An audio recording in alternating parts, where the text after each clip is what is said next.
Good evening. I hope all of you are healthy and safe and doing well. All of us are experiencing technological developments affecting our life. If we recall our childhood, the toys we have played with, the technologies we have used, the gadgets we have used, and compare them with what is available now, so we can see the vast difference. My name is Manoj Dubey. I am assistant professor in JP University of Engineering and Technology, popularly known as JUET. JUET has been established as a private university in the state of Madhya Pradesh under the provision of MP Vishwavidyalaya Adhiniyam 2007. The university has been notified by the UGC under section 2F of the UGC Act 1956 and accredited by NAC with grade A in the very first cycle of accreditation in 2016. JUET is located at Guna, Madhya Pradesh, and very well connected with Bhopal, Indore, and Gwalior.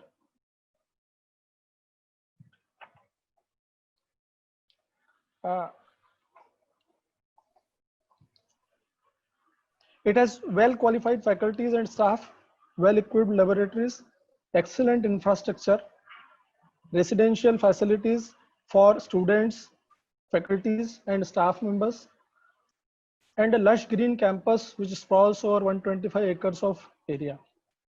It has 5 engineering departments, namely chemical engineering, civil engineering, computer science and engineering, electronics engineering, and mechanical engineering, and 4 science departments, namely chemistry, physics,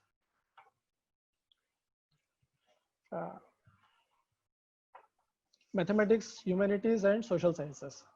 The Department of Mechanical Engineering has advanced technological laboratories such as additive manufacturing lab, which has a 3D printing machine, computer integrated manufacturing lab, and other conventional labs for training the students.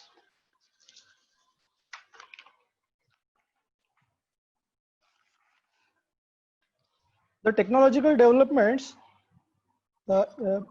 emerging technologies and our changing role is the topic of today's webinar. The technological developments we are still experiencing and we talk about are mostly from the user's side or user's perspective. But if we talk as an engineer and technocrat, our role is to choose the technologies, to decide the technologies, to implement them so that the people of society get benefited. To talk on this topic today, we have with us Mr. Ravikesh Tripathi. He is an IRS officer, and we are proud to say that he is an alumni of our university. He passed his BTech in mechanical engineering in 2012. Through campus placement, he was placed in Accenture, but his dream was to become an IRS officer. So he didn't join it. He worked very hard to achieve his goal. He cleared the exam twice. Today, he's working as an assistant commissioner in Belagavi, CGST, and Central Excise Commissionerate in Bengaluru. Now, I hand over to Mr. Ravikesh. Mr. Ravikesh, please.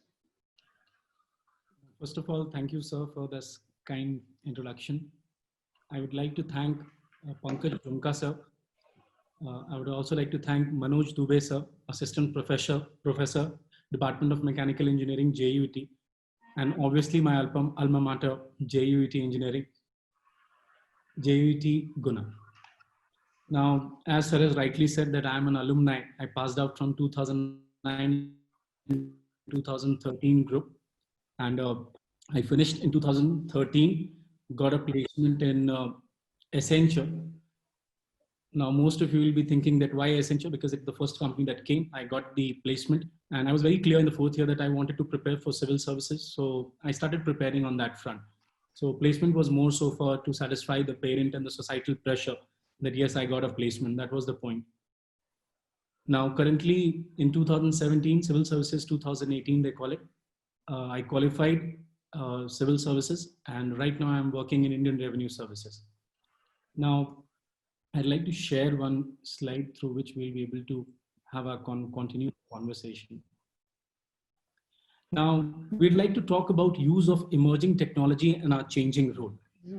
Now, I know that most of you have already chosen their career path, that they must have chosen their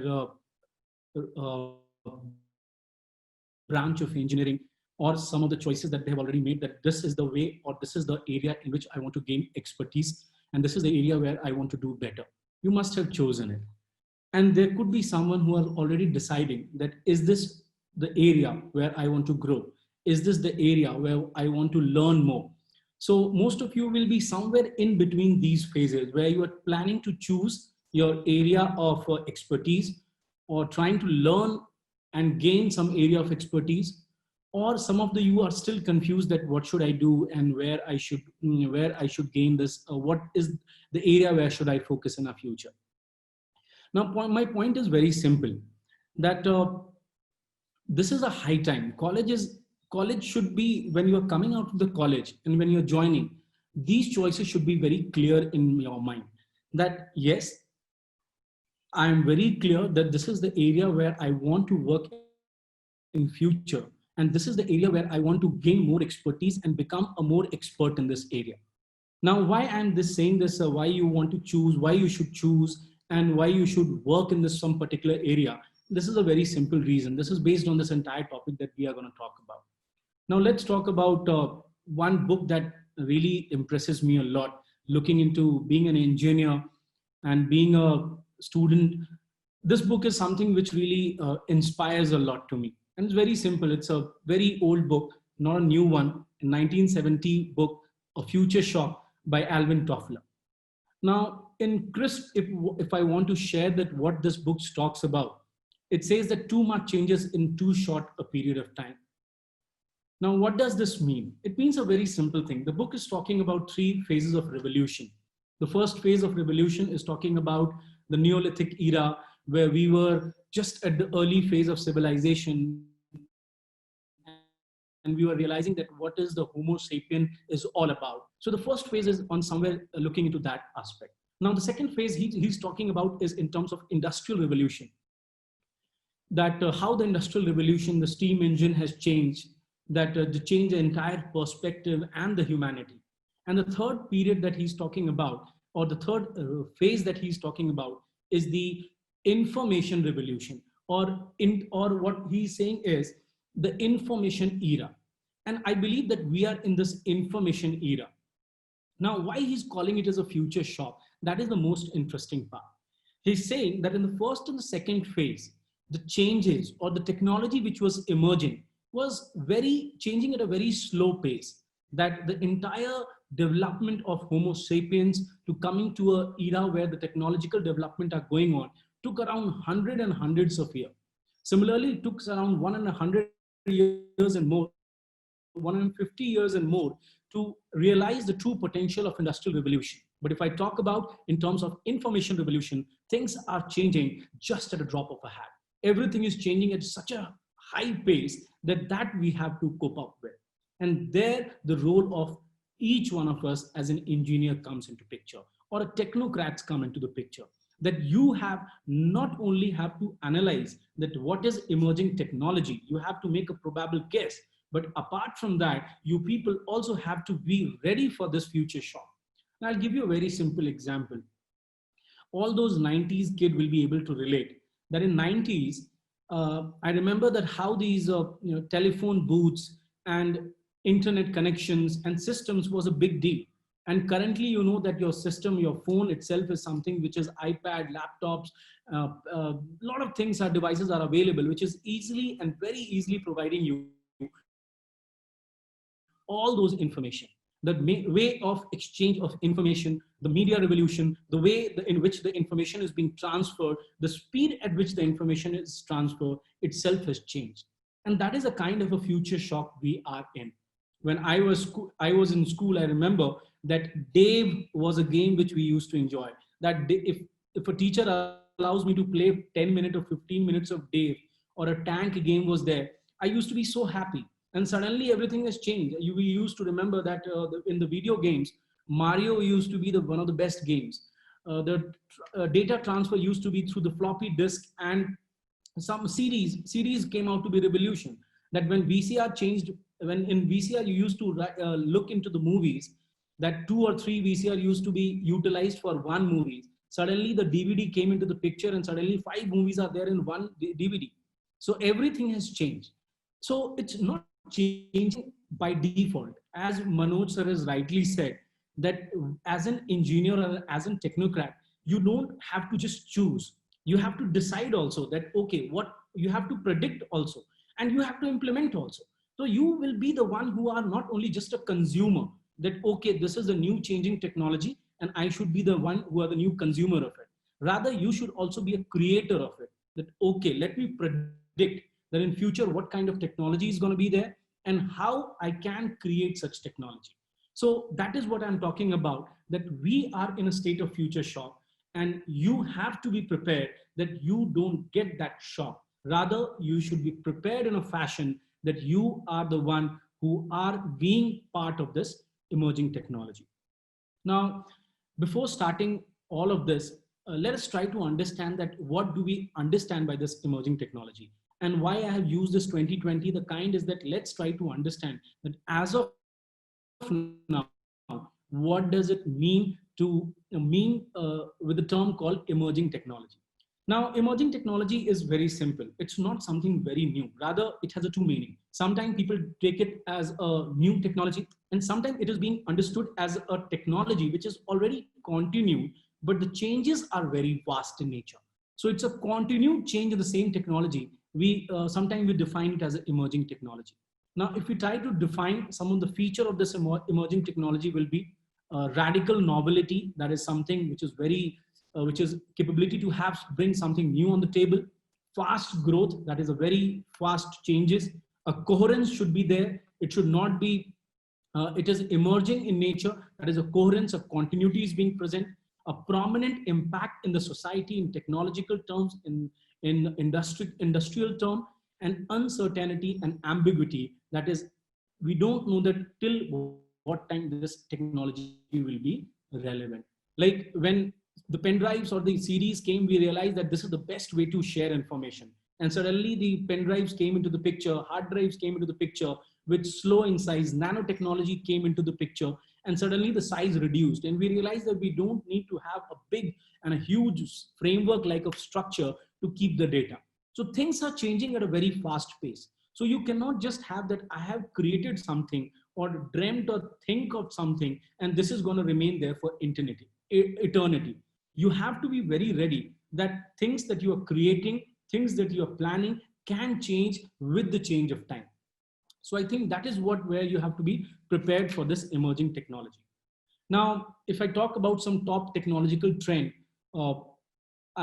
these are like for 2020, it says that artificial intelligence, machine learning, robotic process automation, edge computing, virtual reality or augmented reality, if you say, cybersecurity, blockchain, and Internet of Things. These are the certain areas or the 8 areas which is being widely accepted that these are some of the top trending technologies of 2020. Now, my point is very simple. Am I here to talk about artificial intelligence? Am I here to talk about edge computing or VR or AR? I'll deny that I'll say that no, I'm not here for that. Why? The reason is very simple. If we talk about specific technologies, I believe the faculties present there in our college or the subject experts are much well equipped to talk about these technologies. And they're very well aware that these topics need to be dealt in how much depth to you and how to introduce you to these topics. So I am not here to talk about these technological development and how they have come into the picture and what are the best sources to go for additive manufacturing, or what are the best sources to go for 3D or 4D printing or 5G or Internet of Things or blockchain. I'm not here to talk about that. Neither I'm here to talk about the application, that where these applications are there. No, that is also, I believe that our professors, our faculties are much more well equipped than me and much more knowledgeable than me to talk about. then what I'm here for? That is what I'm here for. Let me tell you that what is my role here. Now, my role is threefold. That is a new mindset. My point is not that I'm going to talk about these topics in depth, but my focus is that how to look into these topics and how to look into these changes with a new mindset that I'm going to talk about. That you people have to understand that what should be the mindset of mine to look into these topics when I look into them. Now, I'll give you a very simple example. Before COVID, I think most of us will agree that digital classes, digital examination, or digital meeting or video conferencing were restricted to a particular section of business or industry. And as in college, I think our college also is currently having its examination through a digital platform. So need of the hour has forced us to move to a new platform, move to a new technology. And suddenly the video conferencing websites or application like Zoom, WebEx meeting, video by NIC, Microsoft Teams, GeoLive, they have suddenly come into the picture. Now, why they have come into the picture? Were they or not there? They were there. But we didn't knew that a pandemic like this can change the situation drastically overnight. And suddenly these realities will become a need of the hour. Today, e-commerce has become one of the most important aspects in terms of our daily use, like daily utility things delivery. Similarly, if I talk about this video platform, they are being utilized throughout the country and throughout the world for not only just for education, but also for in terms of health, in terms of agriculture, and in terms of multiple aspects. Like currently, even the COVID doctors are treating their patient who are in home quarantine through this digital emerging technology platform. Now, that is what you have to understand, that even if you are a mechanical engineer, you are an electrical and ECE engineer or EEE engineer or an IT expert or a civil engineer, you have to be prepared to accept this new emerging technology, and you have to also keep upgrading yourself for this new emerging technology. You can't just sit back and say that I am very good in particular aspect and I just cannot learn or unlearn something. That is what you have to understand. So what is this new mindset I'm talking about? I'm talking about a very simple mindset. And this mindset is called learn, unlearn, and relearn. Now, if you understand, somewhere it is being explained in a cyclical process that you have to learn, then you have to unlearn, and then you have to relearn. And once again, this process keeps on going. Now, what is this? Let me try to make you understand. If you have learned something, like in your college days, you are doing a mechanical engineering, and if you are learning coding, or if you have learned something which is on the paper and suddenly that got digitalized, you have to unlearn things and you have to go for a new relearning. You have to go for a new way of presenting these things. So you cannot just say that I have not learned this, or I have learned in an old way and I am becoming something in a primitive way, or I am becoming someone who is getting very conservative in that aspect, that you people are not ready to change. You have to change yourself, and that is what is going to be the new reality for all of us. You have to keep upgrading yourself. So being, if you become interdisciplined, if you become or learn something which is not become your, among your expertise, and you make it your expertise, that is what is the current era that we are talking about. I'll give you a very simple example. Till now, you must be hearing about government is all about the funds.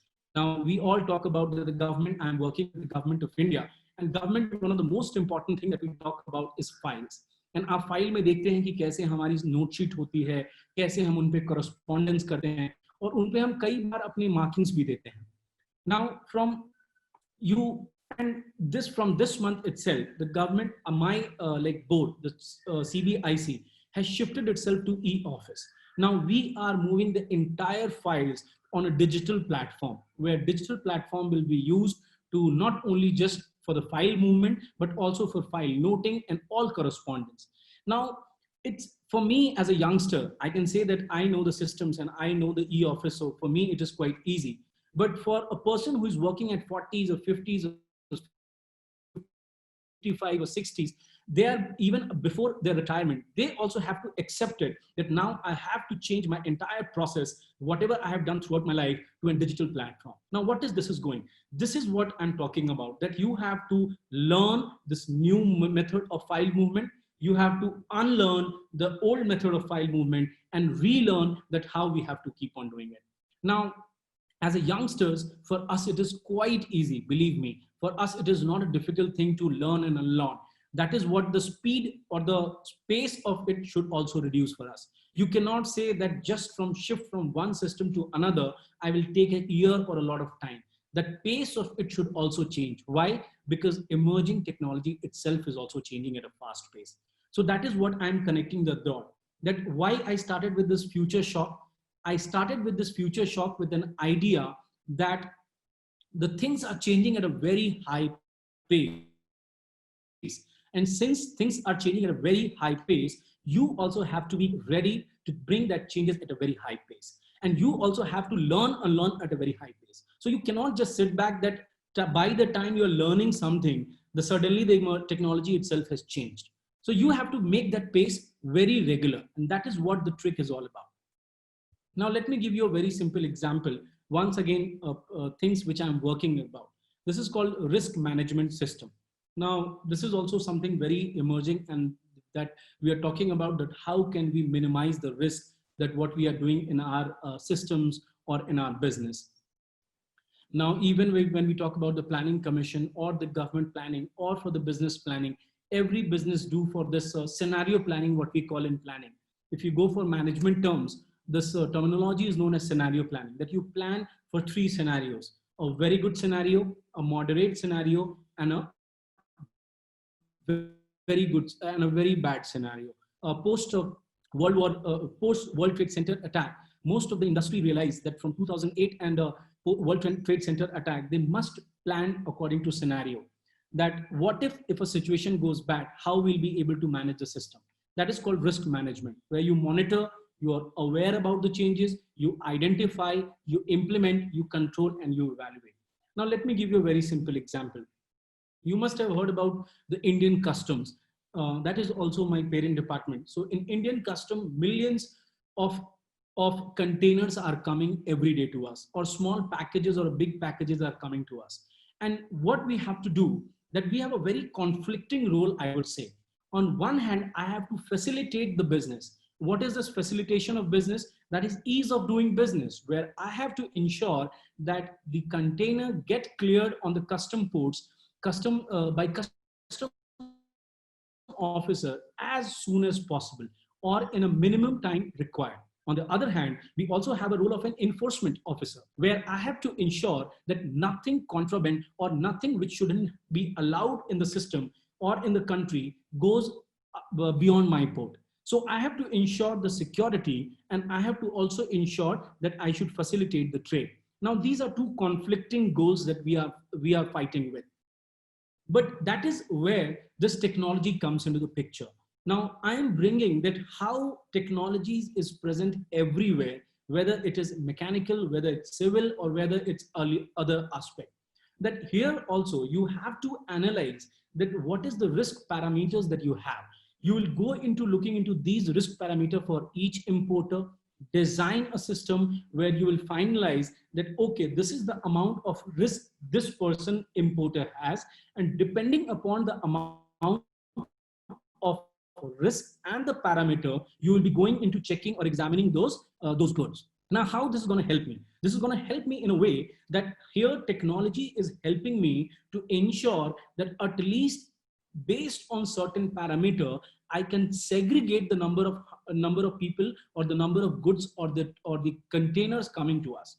Now, this helps. Now, my point is here is not to make you understand this risk management system of the Indian custom. No, that is not the point. My point is that such kind of innovation can be brought by you people at every stages of your life. When you are in college, you can devise a platform for these kind of conversations. You can devise a platform where in the future, the examination will happen. You can devise a platform where attendance could be taken. So my point is that you people could be the one who can create things these kind of platforms. Now, when we go to mechanical engineering, there is a CAD and CAM that work we do. There are lab works that we are doing. Now, can we do this on online platforms? Yes, we can do that. My point here is that you have to understand that how this technology could be chosen, how the 3D engineering, we have a very beautiful additive manufacturing setup. And I remember that I have done my 4th year final project on that lab itself. So I do have a very good memory because we were the first one to use that system. Before that, MTech students have only, or seniors have only used that. So I still have the very clear picture that how we used to use that system of 3D Z printers. I still remember. So we used to, that additive manufacturing lab was being used by us, and how the 3D printing process was so fascinating for me at that time. And now if you're going to see that at that time, I used to think that 3D printing, will it be able to replace the hardcore manufacturing done in systems or the factories? But now when I'm reading more and learning more, I realize that 3D printing is transforming the most of the things in a very drastic way. I think you must have heard that International Space Station, with the help of the 3D printing, they are printing the things what is required there itself. So now they don't have to wait that this will be sent from here at their International Space Station. Rather, they can print there and there, then and there itself. So 3D printing or 4D printing, the things are changing at a very high pace, and you have to analyze that how can I can make designs which are more perfect. I can make the use or application of it at a multiple places where my knowledge or my field of knowledge or my expertise can be utilized or applied at multiple platforms. So that is what you have to be prepared for. And that is what my examples are all about. Now, as of now, we talk about, and if I talk in terms of information, we all are filled with information. Let me tell you, like, let me talk about the current field which I'm talking about. I am working as a tax administrator. So we do collect taxes. That's what our logo is, that Kar Sanchay, Desh Sevarth Kar Sanchay. So we are serving the country by Kar Sanchay. We Sanchay, Kar ko aapse collect karke. Now this tax administration, our biggest job is not just to collect the tax, but also to ensure that those people who are not giving the tax in a right way, we have to ensure that enforcement is also being done in a proper way. That is, anti-evasion should be minimized. Now, for once again, being a mechanical engineering, I can very easily crib that I am a mechanical engineering. I am the one who knows CAD and CAM. I am the one who have only understood manufacturing. So tell me about how can it is useful in my job. Now, let me tell you, give you a very simple example. Sometimes we go to inspection, like we go to industries, and we realize that how their manufacturing processes is happening. Now, believe me, every process, every input, every output comes up with certain percentage of taxation. So when we look into these percentage of taxation, now if somebody is giving me that this is the input that I utilize to make or manufacture these kind of output. Now, being a mechanical engineering, since I have visited some factories, I have been and worked into these areas, I have seen what is the input that is being used. We are very easily able to understand that, okay, this input is not something which you are putting into my invoices. Like suppose if I'm looking into your tax and you have put up certain invoices to me, that these are my input services based upon which I want the credits, the return credits or refunds. Now, being an engineer, I can very clearly see that this industry does not require this input. So this is where my engineering knowledge is coming to the picture. Now, directly, no, but indirectly, yes, it is helping me out. When we go to inspect or we go to look into inspection for certain industry, once again, this comes into the picture where you are able to understand the process, you are able to understand the productivity, and based upon which you are able to also understand that what could be the tax liability. Now, does that mean that this is only just sidelined or just construed to this section only?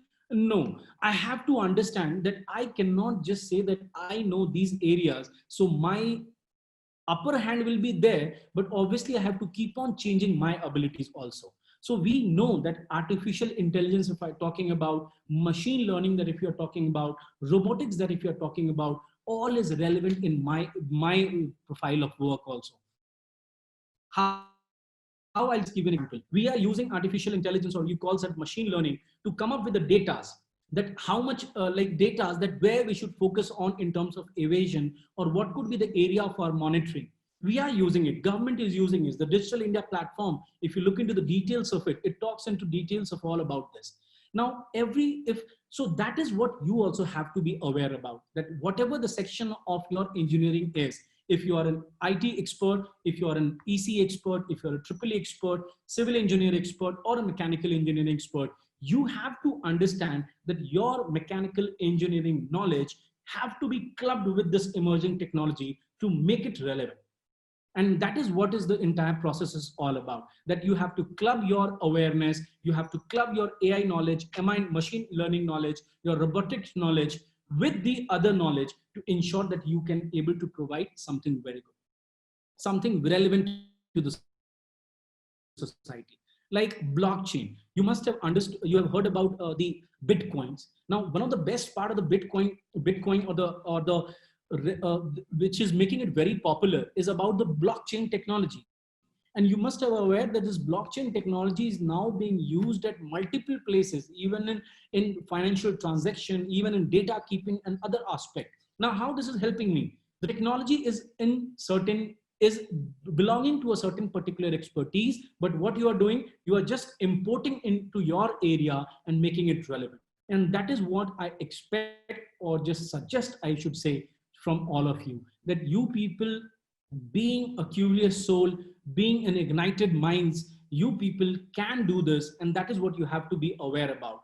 Be aware about the trends, be aware about the emerging technologies, learn about it, discuss with your faculties, go and think that how you can use this in your field and make it more relevant. Try to create something. That is what my idea is, that being in engineering, don't try to just follow, rather aim should be to create something new, something which is having or providing something very pertinent to the society and to the people in large. Now here I think the government logo will also come into the picture, where the government, our prime minister, honorable prime minister, has recently focused that how our current focus post this pandemic has gone into the making ourselves as Atmanirbhar Bharat. And an Atmanirbhar Bharat requires not just a focus on information and technology or a digital platform, but an Atmanirbhar Bharat requires a focus on all the areas. It requires focus in terms of manufacturing, that is creation. It requires focus in terms of infrastructure, where our civil engineers will come into the picture. It requires focus in terms of electrical and electronics. It requires in terms of electricals and communication and IT. So all together, in a cumulative way only, we'll be able to make this dreams of our 5 trillion economy, or the dream of this Atmanirbhar Bharat, very sensible. So that is what my basically like a mantra will be, that try to be a technocrat. Don't try to just think that, just don't try to restrict yourself. Be open to the idea of learning and unlearning and then relearning. And just believe me that technologies are changing. In the last 20 decades, 2 decades, it has changed at a very high pace. And believe me, the pace is going to be increasing. Down the line, after 10 or 20 years, the pace will increase further, and you will realize that how things are changing at a much faster pace. So you have to be prepared for that. And instead of just being a consumer, I believe that should be the creators, and the one whose technology the whole world should be consuming. So that is what all that I have to share with all of you. Thank you once again. And once again, I'd like to say one very important aspect, that in the times of Corona, the number of cases are increasing at a very high rate. So I just pray, and I just expect all of you to maintain social distancing, to ensure that you people maintain all the health hygiene, hygiene measures, so that you people remain safe. That is all that I'll like to say. Thank you, sir. Ravish, you have very well explained. The technological development situation is very dynamic, and the technology which seems very latest today may get obsolete tomorrow. And as an engineer, we have to keep keep an eye, or we have to develop a vision that which are the technologies which are which are replacing the old ones, and which are going out of the market. That is actually now our role is that we have to keep an eye on how which technologies are entering and which technologies are getting replaced. So very well you have explained, and we have some questions from the audience also. And one question is also from which slightly deviates from the topic also. One of the question is, uh, you have very well explained the role. One question was related with the role in changing technology. You have already answered during your talk. Uh, One question is how to identify our life goal. Okay. Uh, Now, this is, I think, sir, a bit philosophical to identify the life goals. Now, I think I'll quote Albert Einstein here, that he have very well and very aptly explained in a very simple way that don't try to find out that what you like. Just try to find out that what you don't like. The rest will be simple. That, okay, I don't like this. I don't like this. If you start trying something, you don't like this. So this is you're clear about that. Okay, I don't like this. So at least try something new. So once keep on doing this, suddenly you will get or settle at something which you will start liking. So instead of finding of what you like, start hunting based upon Albert Einstein idea. Start hunting for what, get a clarity about what you don't like. So slowly you will just boil down to that position or trickle down to the idea of that what you like. So I think that is a better way to search that what you like. One question is, being an engineer, Yes. what do you think are the qualities which make an engineer a better leader than others, than other lot? See, being in engineering, one thing is very best part is that in our college life, if you look into the semester-wise culture, like we have 8 semester, and every semester has a lot of credits. So you are learning a lot of vast areas belonging to a lot of vast. They are very different domains.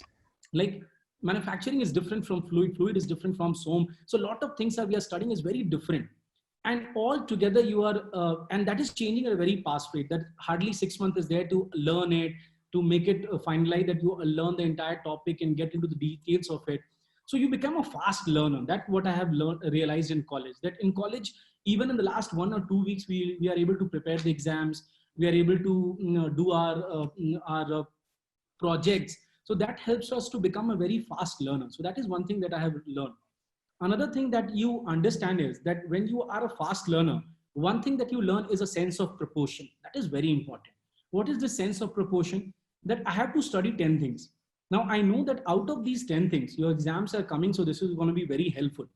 That out of the 10 things, you know that this 4 or 5 sections are more important as compared to others. So out of these 4 or 5 sections, I should devote more time as compared to some other section. Now, this works everywhere, believe me. Being in a leader, being in any job, this sense of proportion is like a key to success. You have to know that what much amount of time I have to devote on this job. If you, because time is limited, I cannot extend my 24 hour into 28. You also have 24 hours, I also have to 24 hours. And what is the amount of work I have? I have immense amount of work. So can I finish in 24 hours? No, I cannot. Means I have to prioritize. And how I have to prioritize? I have to prioritize based on sense of proportion. So I believe that this is something very good we should learn in our college while giving our examination, while learning, while reading books. And I think this is also makes you a very good leader in future also, no matter in which field you're working. This is going to help, believe me. Uh, though this question is slightly, it deviates from our today's topic, but many participants are they are asking for some guidance for joining the administrative services. So can you give them some tips? I'll give you a very simple way to start. Those who have started their engineering, for them, there's a very simple way. Start becoming aware. Being preparing for civil services have a very good way. Something is very good comes out of it. What is that comes out of it? That you become a more aware citizen. That is the best part. Now, most of must be talking about what is happening in the newspaper, and you read this newspaper kind of a like just an information coming to you and going through you. But when you start preparing for civil services, one thing that best happens is that you become aware what is happening around you. Now that is where you have to start with. Those who are in the first and second year, I'll just say start reading the newspaper. And how you have to read it? You have to read it very thoroughly. Means that you have to aware. Now initially you will realize that you are able to understand the newspaper, but believe me, after 3 or 4 months you realize that initially you didn't understood a bit in the newspaper. So slowly when your knowledge base will increase about other field like in economics, in geography, in world politics, international relationships, polity, constitution, economics. So slowly your knowledge regarding what you are able to perceive from this newspaper will also increase. So first mantra is go for the newspaper. Which newspaper? Depending upon what is making you able to understand the news. If you're able to understand the news from Times of India, it's okay. If you're able to understand from Indian Express, that will do. If you're able to understand from the Hindu, that will also do. So you have to choose that what is making you able to understand what is happening around in the world. Second thing that you have to start with the basic NCRT. Go for the basic NCRT of geography, history, polity, and science and technology. Do read this. This will create a good base for you to start for the civil services preparation. Go to the UPSC website, download the syllabus. The prelim syllabus is quite vague. Optional main syllabus is very specific. So main syllabus can be utilized to learn that what to focus and what not to focus. So that is, I think, is a good way to start. But first important mantra, be aware what is happening around you. That is very simple thing that you should be aware about. Once you start being aware, believe me, somewhere or the other you are preparing for your preparation. That is how you should start. One and the last question, that though the students from different streams, they clear this examination and they get appointments, but just to motivate the students who are studying mechanical engineering, how mechanical engineering helped you to achieve your goal? See, point is that while you are doing your engineering, I did my mechanical engineering, and I was planning to go for some job and thought of that, yes, I'll do something good.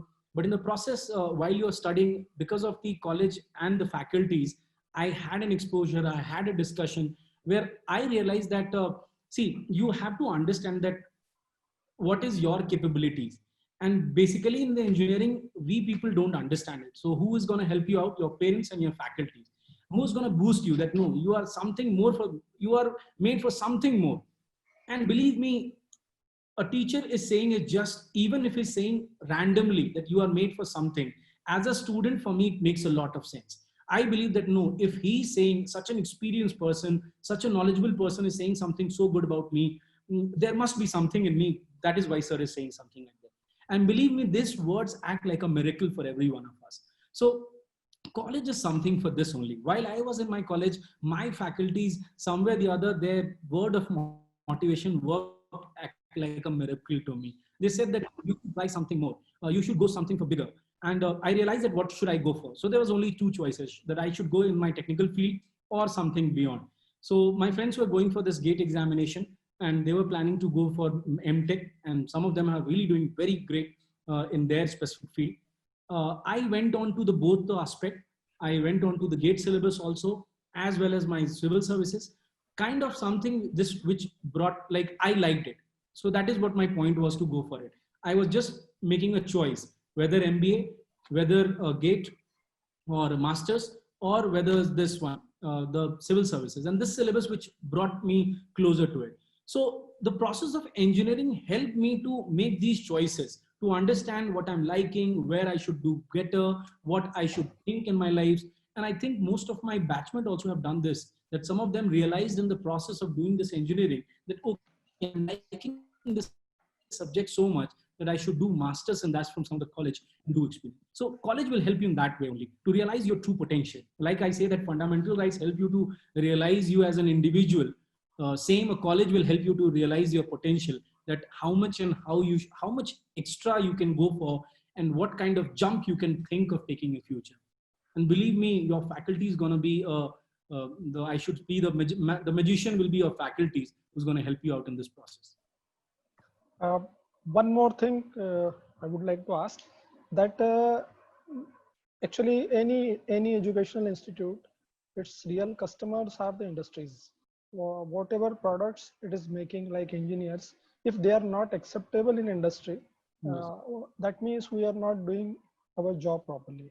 So do you have any special message for the after going to the field, you, if you have realized or you have identified that uh, if I would have learned these things, or if these things are focused during teaching, this will help the people or students to become more adaptable to the industry.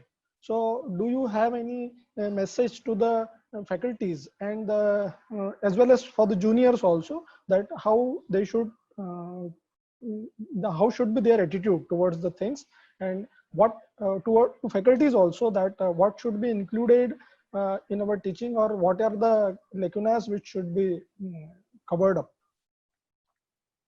Now, I'll just explain this entire aspect with a very simple analogy. You must have heard about some very leading brand like Zara and H&M. Now, they are known as fast fashion brand, and they are one of the most successful brand as of now, because the number of sales that they are doing is exponential. Now, you must have heard about in most of the, they are very well known because of this. Now, most of the brands have a season, like 2 or 3 seasons. Zara and H&M has a weekly season. So they have 52 season, what they call it. Now, what is this? This is a very good example of a fast fashion technology. Now, when I am going to such a technology, what I have to be prepared for, that I have to be prepared for this fast kind of changes. I have to adapt that these fast changes need to go to my shelves as fast as possible. So if I'm manufacturing a kind of textile in these kind of a business, I have to adapt that process, that my processing of designing, my processing of like identifying, designing, production, and going to the shelf should be a week time. Now, this is the demand of this industry, and I have to be prepared for that. So that is what is the key, I believe, in all of you in the market. For a market, you have to be a person who is a solution oriented, not a person who is talking about all of this problem.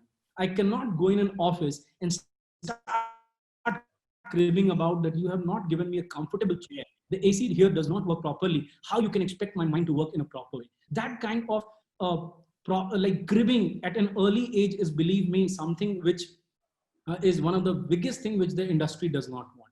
Industry is very clear. Being in a college, we are treated like a kid. Our faculty treated like a kid, where your all demands are being taken care of. आपके examination की books भी बता दी जाती है, आपको क्या पढ़ना है ये भी बता दिया जाता है, आपको आपकी हर डिमांड्स को बहुत केटर किया जाता है. You are treated like a kid. And problem what we face is that when this kid goes like a man in the industry, suddenly he feels that gap, that okay, industry is not treating me like a kid. If I do a mistake, they shout. If I do another mistake, they start making me writing notes to me. If I do the third mistake, they can say me a goodbye also. If I'm lazy, I'm not reaching a meeting on 9 a.m. If I'm not reaching 9 a.m. at my class, my faculty will say कि चलो मैं तुम्हें attendance नहीं दूंगा. Or maybe with just a small comment he will make, let you be in the class. But if you reach late in the meeting, believe me, that is the end of your career there. That could be there. So that is the one of the biggest gap you feel, that here you're being treated like a kid, where you're treated very soft, like everything is so hunky-dory, and like life is full of roses, believe me. And suddenly when you go to the industry, nobody's treating like you there. Suddenly you feel the gap that, okay, एक minute, मुझे तो डांट रहे हैं लोग. Suddenly my boss is shouting at me. He's not treating me like a I am an educated and engineer who is coming recently to an office. So suddenly you realize your worth. You start questioning yourself that, am I good enough? Do I have the capability? So that is what I say, that you have to be prepared for this harsh industry. Your mistakes will not be entertained. Your cribbing will not be entertained. So be a solution oriented person. You have to understand the nerve of the industry where you're working. You have to understand the nerve of the market, and you have to offer that. You have to be a person who is solution oriented, a quick decision maker, that yes, sir, I'll do it. But not a yes, sir person. That is what the difference you have to understand. You have to be a person solution oriented, but not a yes person, that whatever your boss is saying, that you are saying, yes, sir, I'll do it. No, you have to be also a person who are going to think with your application of mind and come up with ideas which is different from others. So that is what the key is, that Buddha has very clearly said, no, that Don't think that faculties and we are going to be your margdarshan for throughout your life. Margdarshan is still only college. The guidance will be only till college. So that margdarshan part is ending at the college. The moment you are entering into the market, the quote goes as apo deepo bhava, be a light unto yourself. So you are your own master, you are your own margdarshak, and you yourself have to decide that which path I have to follow. Because till now your hand holding has been done. So now realize that your kid is getting transformed into a man, and now industry will treat you like that. So you have to be your own margdarshak, and that is what the Buddha has very aptly said in a very small word, that apo deepo bhava. So that is what will my idea will be. So you have very beautifully answered this question.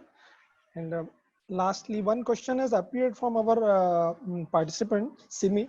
She asks how to make the engineer practice leadership. Now for this you have to be a, I would say कि थोड़ा बदमाश बनना पड़ेगा. That what I did.